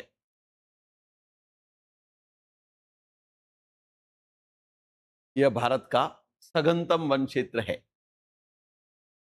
डेंस फॉरेस्ट एरिया। इसके बाद शिलोंग का पठार,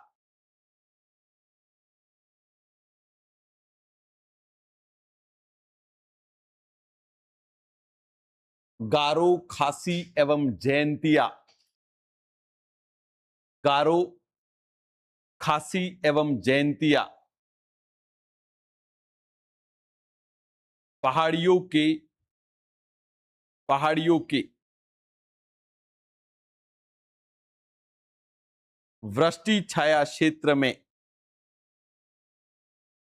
गारो खासी एवं जैंतिया पहाड़ियों के वृष्टि छाया क्षेत्र में स्थित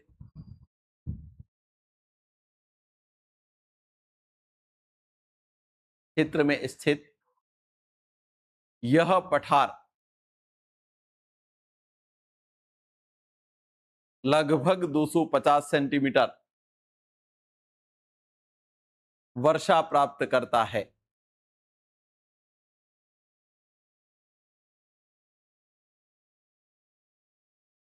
अतः यह आर्द्र पठार है, अतः यह आर्द्र पठार है।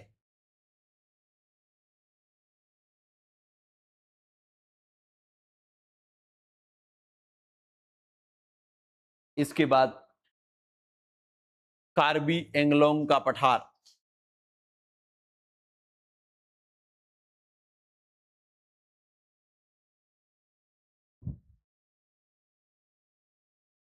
कार्बी एंगलोंग का पठार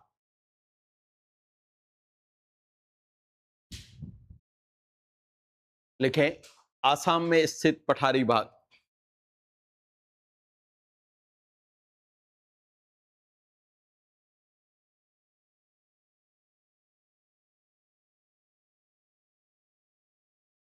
लास्ट, बुंदेलखंड एवं बघेलखंड का पठार, बुंदेलखंड एवं बघेलखंड का पठार।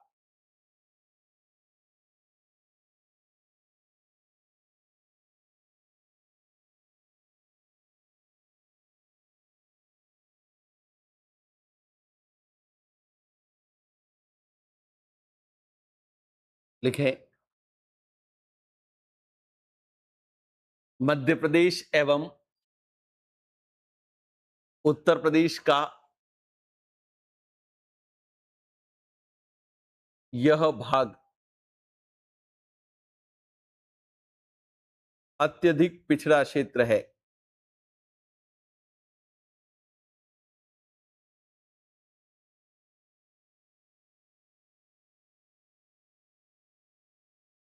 ओके, प्रायद्वीपीय पठार पूरा, हेडिंग डाल दो, द्वीप समूह, आइलैंड, द्वीप समूह।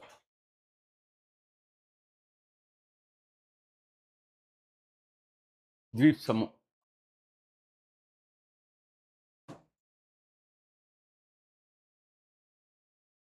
ठीक है।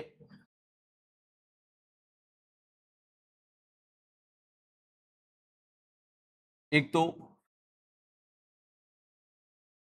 भारत के प्रमुख द्वीप, जिसमें नंबर 1 अरब सागर के द्वीप। एक तो भारत में अब तक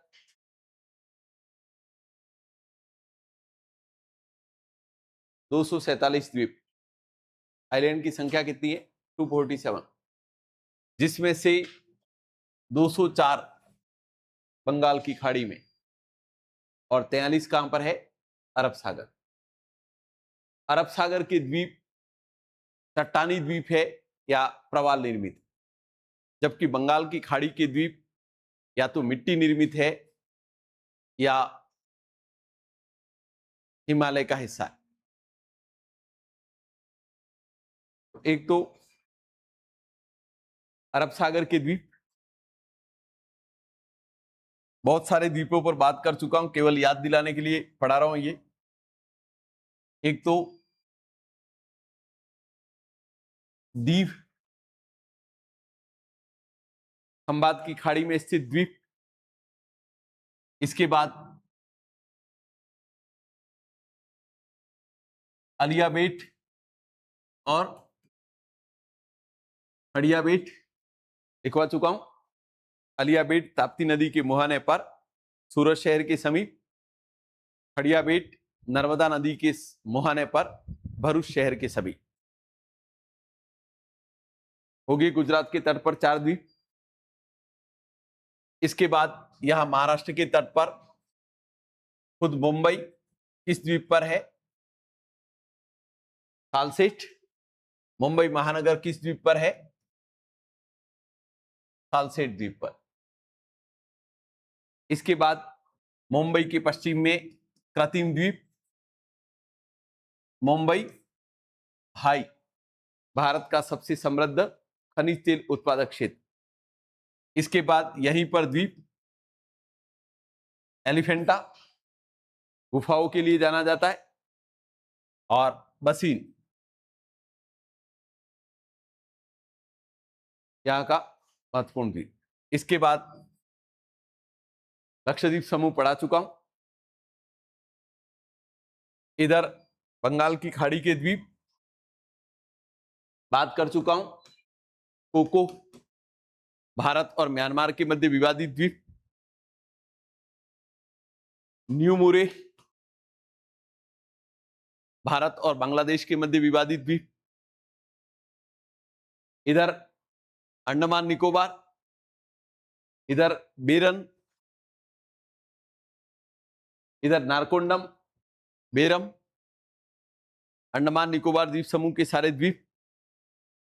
इसके बाद इधर श्रीलंका, श्रीलंका और भारत के मध्य विवादित द्वीप लिखवा चुका हूं। कच्चातीवू, भारत और श्रीलंका के मध्य विवादित द्वीप। और इसके बाद यहां पर बहुत छोटे छोटे द्वीप है जिनमें नाम पूछे जाते हैं Smith, Stuart, the brother and sisters, Havelock. Havelock Andaman Nicobar जो है द्वीप समूह, उसके पास का छोटा द्वीप जो प्रमुख पर्यटन केंद्र के रूप में। तो यहां पर छोटे छोटे जो द्वीप है, स्टुअर्ट द्वीप है, स्मिथ द्वीप है, हेवलॉक द्वीप है, द ब्रदर एंड सिस्टर्स द्वीप है। तो इन द्वीपों के नाम, एक्चुअली इन सभी द्वीपों के नाम जब नरेंद्र मोदी जी अंडमान निकोबार की यात्रा पे गए तो विशेषकर जितने भी भारत में शहीद हुए जो व्यक्ति है जिनका या तो परमवीर चक्र प्राप्त है या वीर चक्र प्राप्त है, उनके नाम पर नाम करके आगे। इतने नाम तो याद होंगे नहीं क्योंकि मेजर पेरू सिंह है, मेजर शैतान सिंह है, इनके नाम पर इन द्वीपों के नाम किए हुए।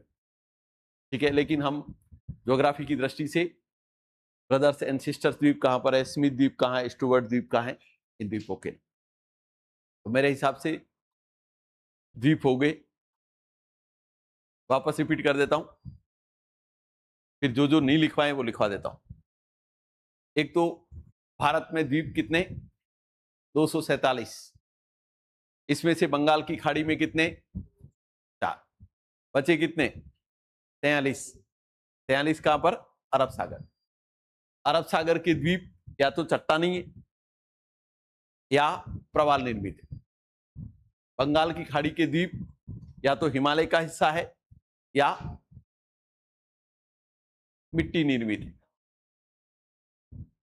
अरब सागर के द्वीपों में लिस्ट बना देंगे वापस खाली, ताकि याद रह जाए एक बार।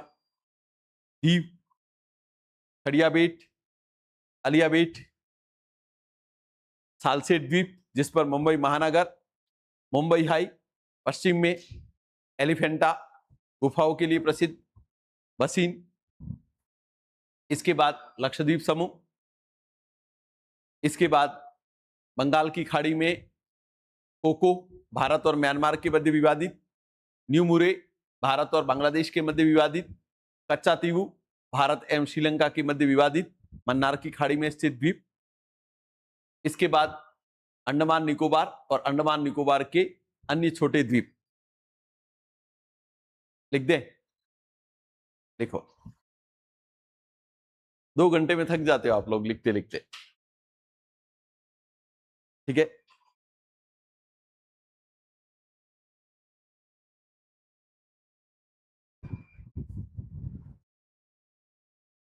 लिखो द्वीप समूह। भारत में द्वीपों की संख्या 247, 247।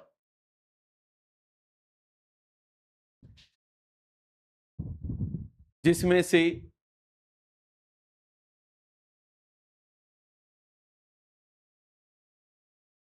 204 द्वीप बंगाल की खाड़ी में,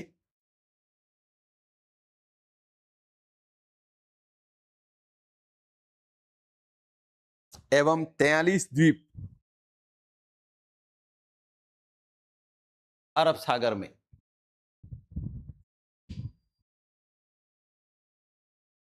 अरब सागर के द्वीप, अरब सागर के द्वीप चट्टानी, चट्टानी एवं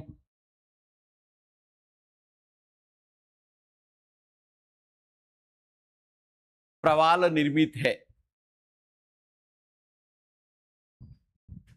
प्रवाल निर्मित है। जबकि बंगाल की खाड़ी के द्वीप, जबकि बंगाल की खाड़ी के द्वीप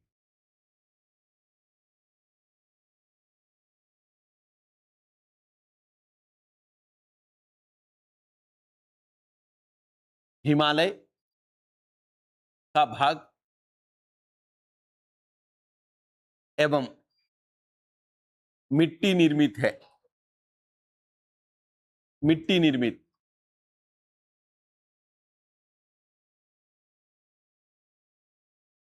लिखें अरब सागर के द्वीप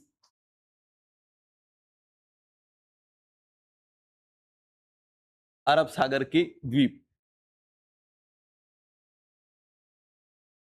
नंबर 1 अलिया बेट, खड़िया बेट और दीव, तीनों एक साथ लिखने। अलिया बेट, खड़िया बेट और दीव। अलिया बेट, खड़िया बेट और दीव गुजरात के तट पर।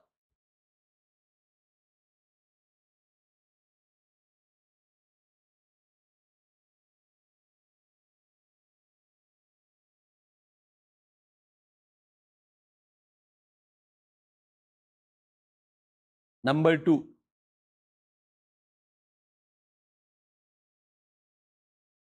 मुंबई महानगर सालसेट द्वीप पर है।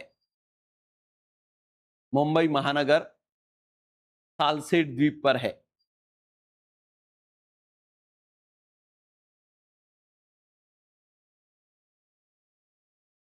सालसेट द्वीप पर है।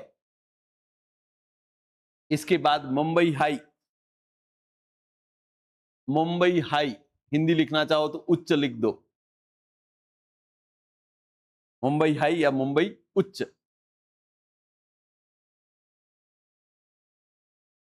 कृत्रिम द्वीप खनिज तेल उत्पादन क्षेत्र। कृत्रिम द्वीप खनिज तेल उत्पादन क्षेत्र मैनमेड है।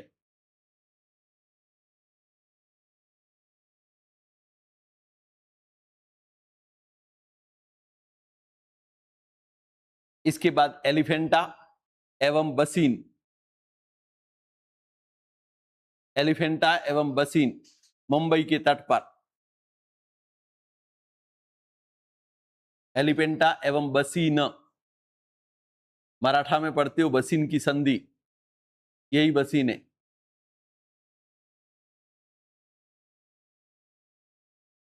इसके बाद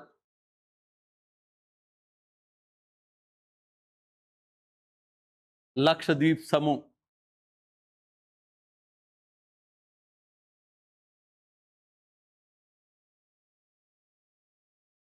अरब सागर हो गया।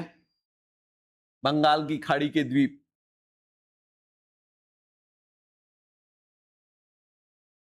बंगाल की खाड़ी के द्वीप।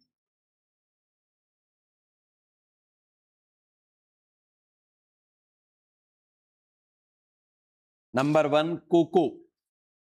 कोको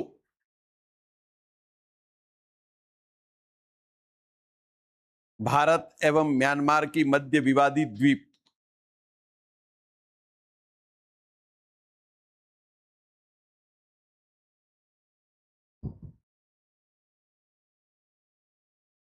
न्यू मुरे।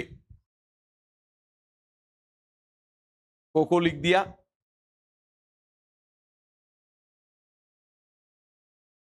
इसके बाद न्यू मुरे भारत बांग्लादेश की मध्य विवादित। भारत बांग्लादेश के मध्य विवादित।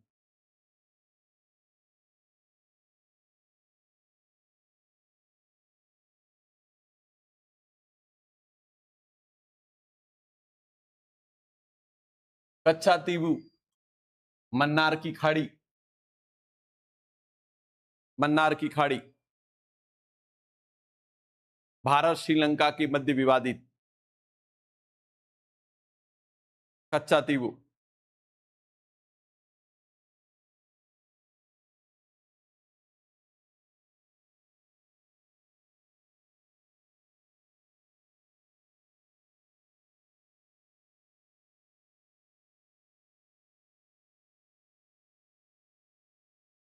इसके बाद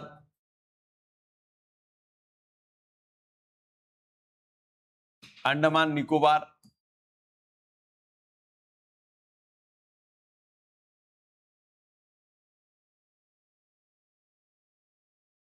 नारकोंडम, बेरन। नारकोंडम और बेरन।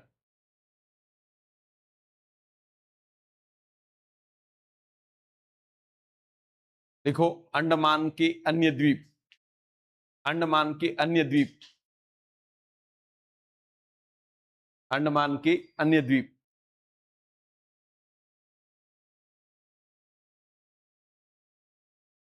पहला केवल नाम लिखने, स्मिथ द्वीप। नंबर 2 रॉस द्वीप, रॉस। नंबर 3 साउंड द्वीप। नंबर 4 लॉन्ग द्वीप। नंबर 5 स्टुअर्ट द्वीप। Number 6 Havelock. हेवलॉक में लिख देना प्रसिद्ध पर्यटन केंद्र, हेवलॉक प्रसिद्ध पर्यटन केंद्र। इसके बाद मोदी जी जो बोलते हैं द ब्रदर्स एंड सिस्टर्स, भाइयों और बहनों, ठीक है, द ब्रदर्स एंड सिस्टर्स द्वीप।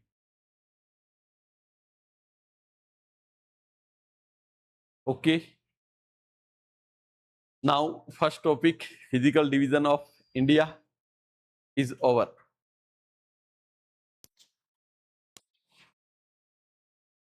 ठीक है, कल जलवायु मानसून